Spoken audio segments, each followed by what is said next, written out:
নারীকে নষ্ট বলার অধিকার কোনো পুরুষের নেই, কারণ কোনো পুরুষের স্পর্শ ছাড়া কোনো নারী নষ্ট হয় না। নিজে প্রেম করে বিয়ে করলে শুনতে হয় বাবা মার কথা না শুনে বিয়ে করেছে, চরিত্রহীন কুলাঙ্গার মেয়ে। আর বাবা মায়ের দেখা বড় লোকের ছেলেকে বিয়ে করলে শুনতে হয় মেয়েটা টাকার লোভে বিয়ে করেছে।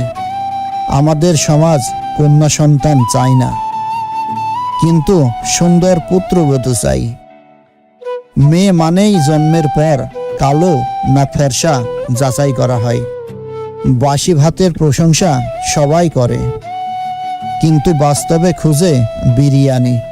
তেমনি এই সমাজে কালো মেয়ের প্রশংসা সবাই করে, কিন্তু বাস্তবে খুঁজে ফর্সা নারী।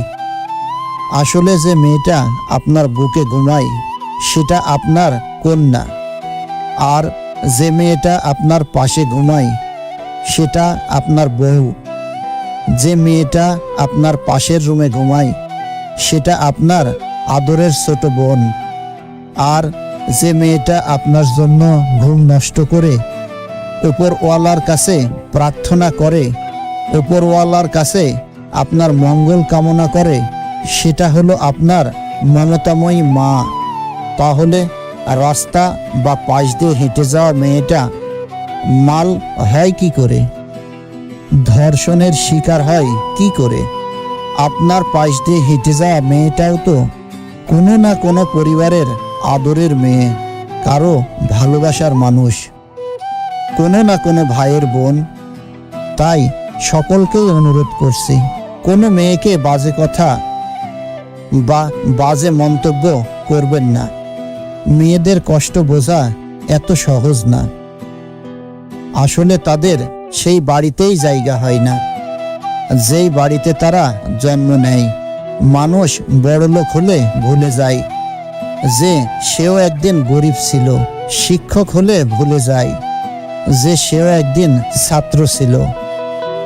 তেমনি অধিকাংশ মেয়েরা শাশুড়ি হলে ভুলে যায় যে তারাও একদিন বৌমা ছিল। একটা মেয়ে যে বাপের বাড়িতে এত আদরে থাকতো, সে কোনো রান্না করতে পারত না, কিন্তু শ্বশুর বাড়িতে গিয়ে সেই মেয়েটা সেরা রাঁধুনি হয়ে ওঠে। ফ্যামিলির দিকে তাকিয়ে নিজের সব ইচ্ছে আশাগুলোকে বিসর্জন দেয়। আসলে কি জানেন তো, একটা মেয়ের মাঝে সবসময় সব গুণ খুঁজতে নেই। আসলে তারাও একটা মানুষ, কোনো যন্ত্রাংশ নয় যে তাদের মধ্যে কোনো ভুল থাকবে না। মেয়ে মানে যতদিন তোমার মুখ বন্ধ ততদিন তুমি সবার কাছে মিষ্টি, আর যেদিন মুখ খুলবে সেদিন থেকে তুমি সবার কাছে খারাপ হয়ে যাবে।